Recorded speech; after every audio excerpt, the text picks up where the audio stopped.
Donuts by J Dilla is a legendary album. It's become one of the defining works in his legacy.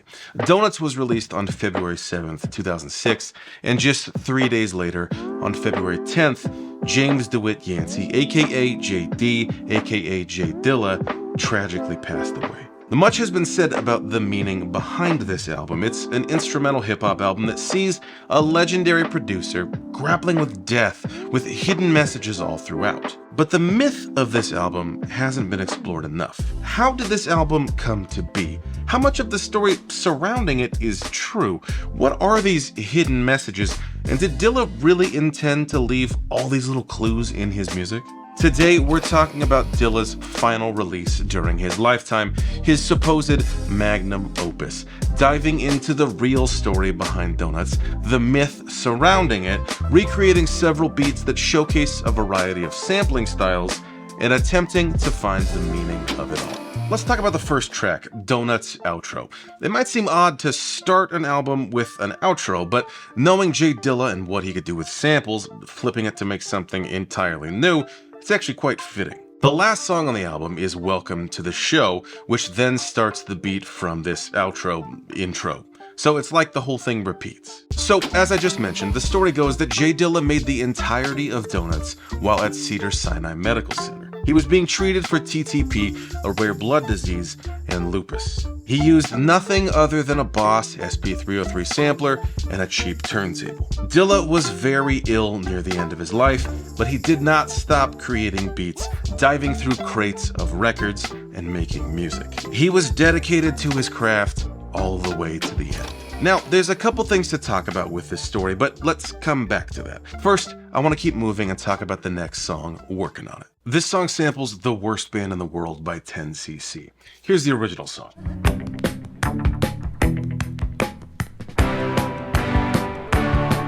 I just realized that I'm going to need more than another turntable to chop this one up. But through the magic of editing, there we go, much better. There are multiple segments chopped in this song, so check this out. This top yellow track right here, this is the Dilla song. This is the original sample, this is 10cc, Worst Band in the World. So all of these grayed out areas, we're not worried about. These orange areas, these are samples that Dilla has grabbed. And here you can see the whole song. So he's grabbing stuff from throughout the song. So check out some of these chops.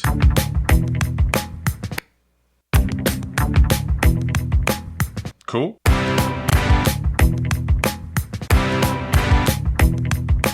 So there are instrumental chops in there as well as vocal ones like this one. Listen for Tune Up. Right there. There's also Play Me and Buy Me. Now there is one more lyric that's chopped later in the song. The original 10cc lyric is Fade Me. But the way Dilla has chopped it, and maybe because of the distorted sound of the record itself, it sounds like the word save me.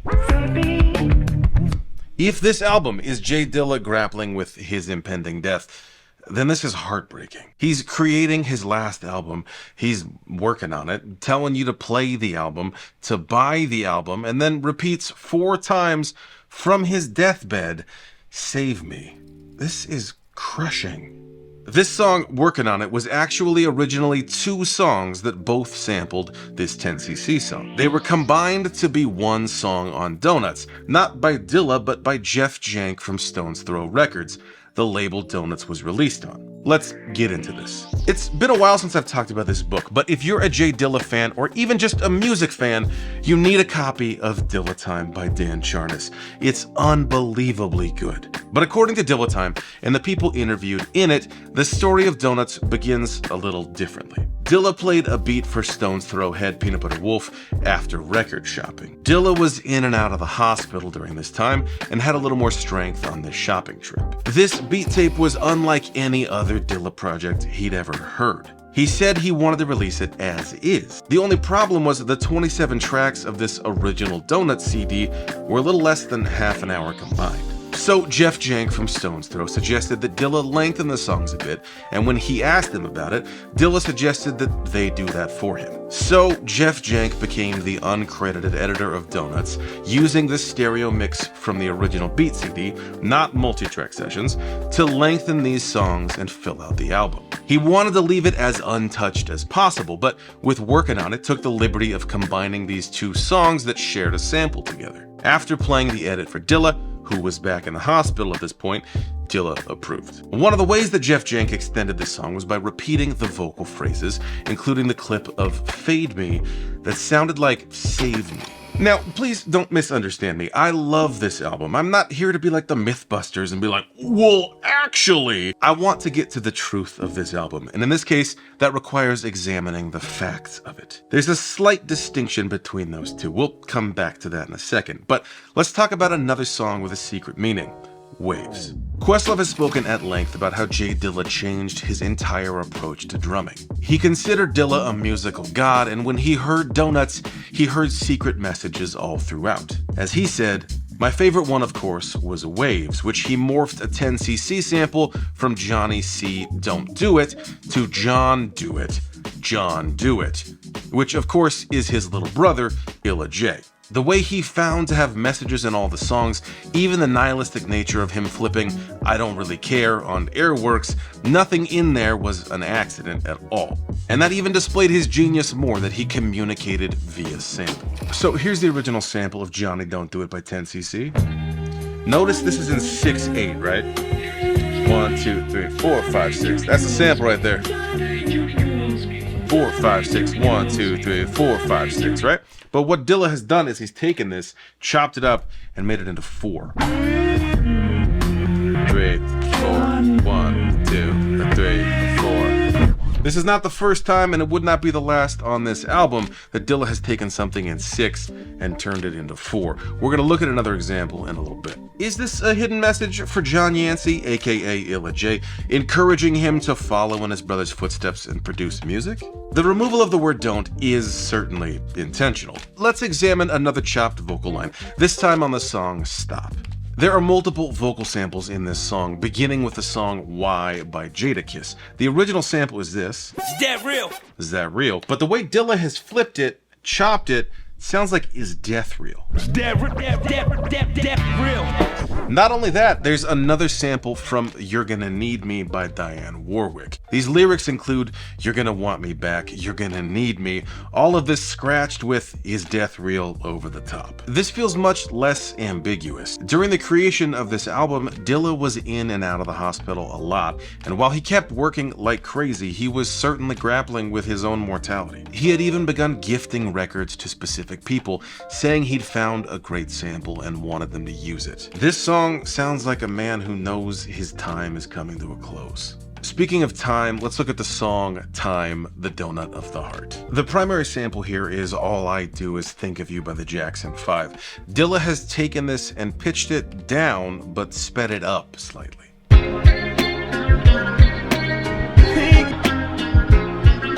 Now, pitching down and speeding up are two things that don't go together on a turntable. And again, to make sense of my project here, the yellow one is the Dilla track. The one just below it that's a gray and orange, this is the Jackson 5 sample. And then these are the various parts that are being sampled within it. And the actual recreation is down here below. Here's all of the different chops, and then I've added drums underneath it. And then about a minute in, the sample stretches to be double the length, but without affecting the pitch. I'm gonna solo just the sample so you can hear it. Here it is. And then halftime. By the way, on Saturday, February 10th, I'll be doing a live stream DJing all Dilla stuff, and it's exclusively for Patreon members. But while the break room is normally only available to paid tiers, I'm opening this one up to be on the free tier as well. To get the link to the live stream, all you need to do is go to patreon.com/diggingthegreats and sign up for free. On the paid memberships, you can get other stuff like ad-free extended videos. Like this video is several minutes longer over there, and honestly, it's even better. Plus, if you're in the producers tier, you can download all of the Ableton sessions I'm using in this video. Curated playlist, the break room, bonus stuff, you gotta go check it out. Patreon.com/diggingthegreats, link in the description. Anyway, these are things you can't do on an MPC, which was Dilla's most famous tool. Instead, he used Pro Tools.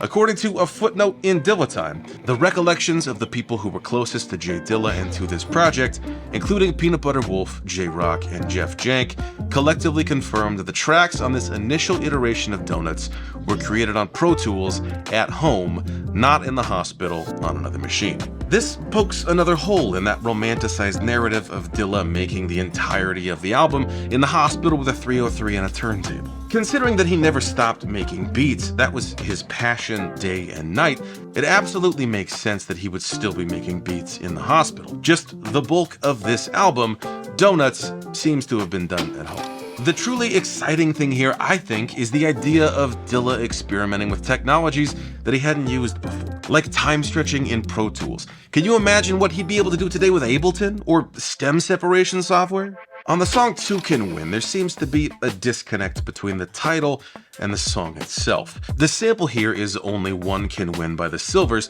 and that lyric, Only One Can Win, is in Dilla's version, intact, but the title says Two Can Win. So what's the hidden meaning here? There may not be any for this one. When Stone's Throw received the initial beat tape for Donuts, the one that Jeff Jank edited, there were no song titles at all.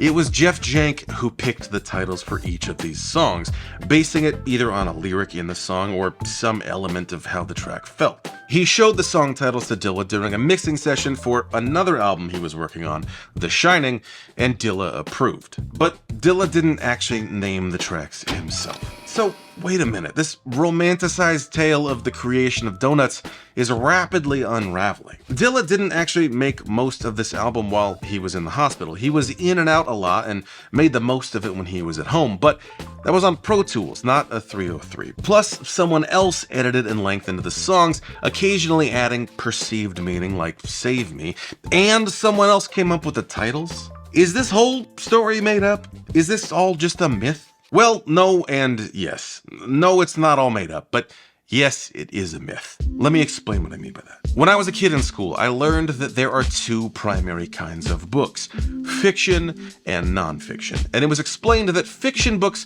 weren't true and nonfiction books were. It turns out that's a terrible way to describe those categories. Nonfiction is indeed fact-based. This could be something like a science textbook, a history textbook, biography, or a self-help book. The information in the pages is based in reality, and the conclusions you draw from it are true. This is how you cook pasta, or this is how Abe Lincoln died, or, oh, if I get up earlier and have a good morning routine, that actually does make the whole day better. But fiction, it's not that it's not true, it's that it's not necessarily factual. Some of the truest stuff I've ever read is in fiction books. The events of the book may not have happened, but you can draw some of the most profound, meaningful, and true conclusions from a work of fiction. So myth, then, is sort of a blend of the two. I don't mean myth in the way that it's sometimes used, interchangeable with false.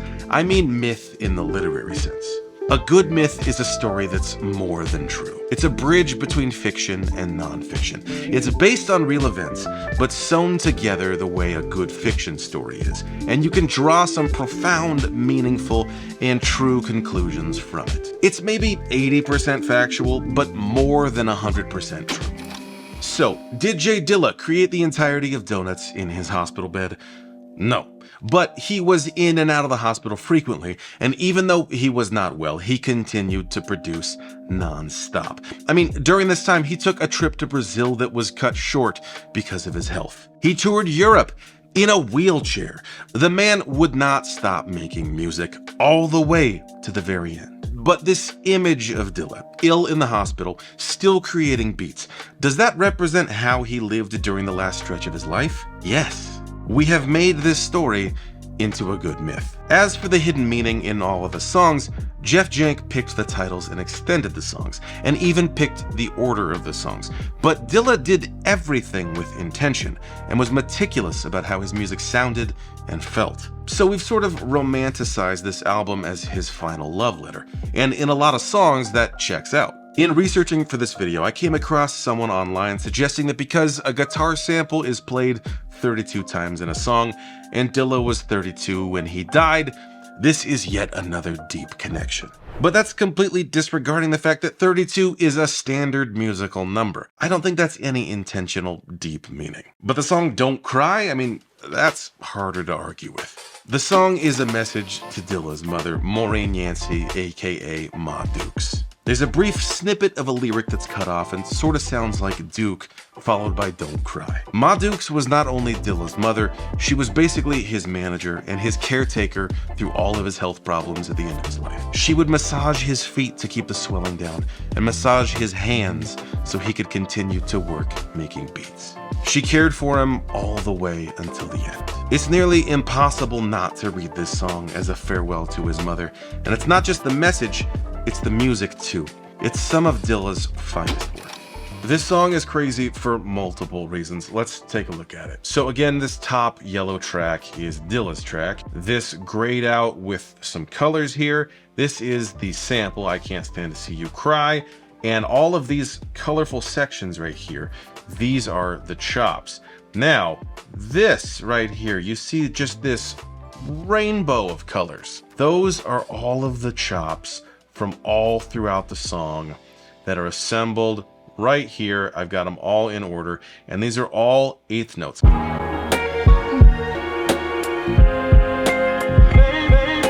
what's crazy about this song is that Dilla's song is faster than the sample, but he didn't speed it up.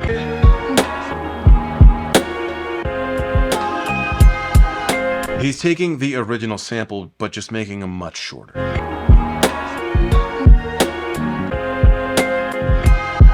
At the beginning of the song, the tempo is sped up a little bit, but the pitch remains the same. But then when we get to the main beat flip part, the tempo of the track is the same and the pitch is the same. Dilla has just chopped the hell out of it.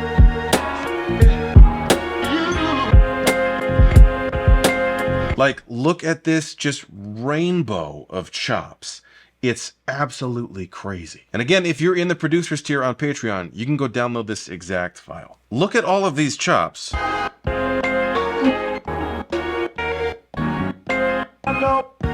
That's crazy. They're all eighth notes with the exception of this one. Come on, that's crazy. The song You Love also feels like it's directed at Dilla's loved ones. The feeling of the sample, the way it's chopped, it's all so good. Just because I really love you, I love you over and over. Could be to his mom, any friends, to hip hop, music in general, to life. It's like a tribute to everything and everybody that he loved. The original sample is from the Jerry Butler song, Just Because I Really Love You, and I'll play it. But before I do, can we just marvel at this album cover? I mean, the Iceman cometh? Come on. Just because I really love you. Do do do do do do do. All right, here we go. Cometh, Iceman.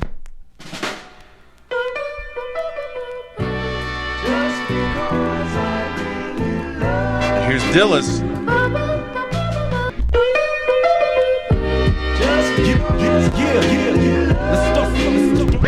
We've seen a lot of different sampling techniques on this album, but one of my favorites is on display on the song High. The original sample is in 6/8. So the way you would typically feel 6/8 is as two strong beats, and each of those beats is divided up into three. So like 1, 2, 3, 4, 5, 6, 1, 2, 3, 4, 5, 6, 2, 3, 4, 5, 6, 1, 2, 3, 4, 5, 6, right? That's the sample. But what Dilla has done is he's chopped this and made it into 4 just by chopping it early. So check this out.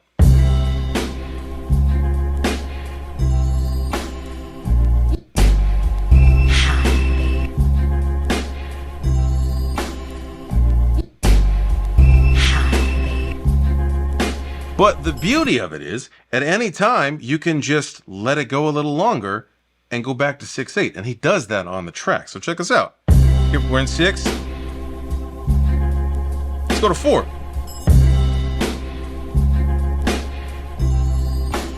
Go back to 6.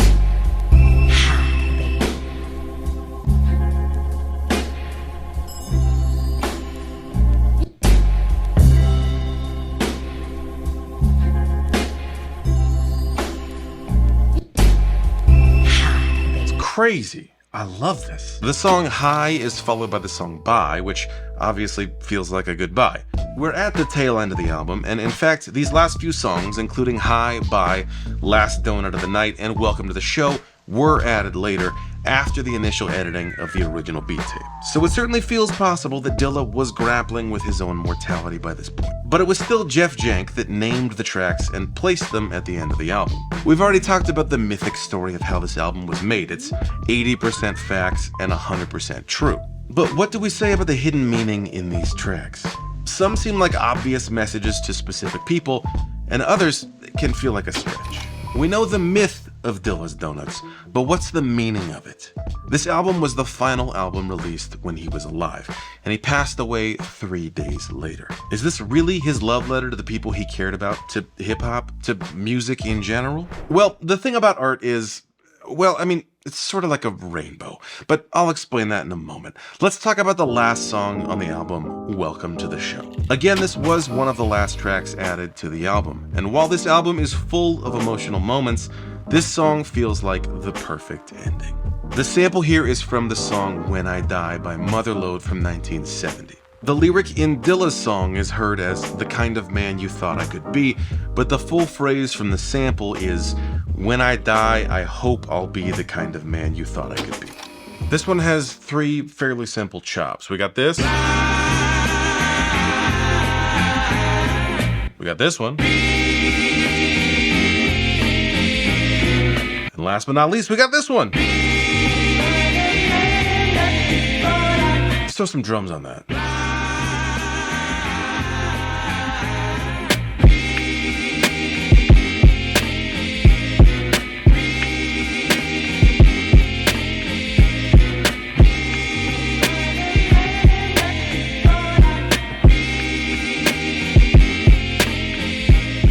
And then, of course, before the song finishes, the beat from the Donuts outro, which is really the intro, begins to play, and the whole thing loops.